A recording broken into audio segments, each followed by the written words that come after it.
All right, so I got most of these piles knocked down. I got everything kind of level the way that I want it to be. Let me pick this thing up.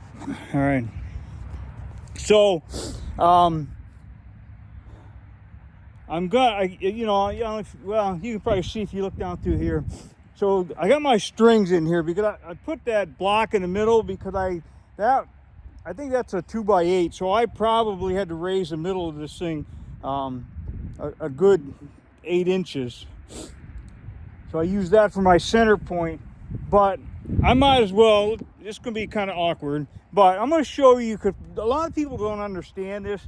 So what I did is I picked my center point and I ran strings in 4 directions away from the center point so I could establish my grade. But when you put a string down, whether you're using it for grade or whether you're using it to strike a straight line, we do it all the time when we're setting pots in an area. We want our rows to be nice and straight, so I put a string down, and then whoever's putting pots in, I'm like, just follow the string, stay a ½ inch off of the string, don't touch the string. And then you know what they do? They touch the string, and then with the next one they touch, and next thing you know, the row looks like a banana because you keep moving the string over.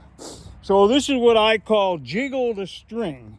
You have to be able to jiggle the string, because if there's anything at all that's interfering with that string being able to jiggle like that, you've already lost your grade or your line or whatever you're looking for. So yeah, jiggle the string. Make a note of that. So anyway, you can see by looking down through here, I've got like a valley where the string is, but I got everything kind of leveled off. I got some dinosaur bones and stuff there that I picked out. I'll come out here tomorrow with a tote and start putting all the junk in a tote, and then I'll rake. I'll probably pick up the string, and then I can use the 36-inch landscape rake. I still got a little bit more raking to do with the garden rake, but then I'll get a landscape rake and kind of start raking everything to the center and pick up the debris. And when I get to that point, I'll be done, because this project has already had all the time it's going to get, but I'm happy with it. I'm not happy with the weeds.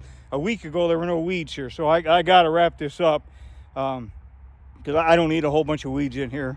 Once I have it ready to go, if I still see weeds, I'll probably throw a little spray on it before I put my ground cover cloth down. Not that the ground cover cloth would probably do the job, so either way. And if they poke through there, they're done, you know. So anyway, we'll follow up on this video, the rest of this video here tomorrow. Every part of my body hurts, so I'm going to quit for today.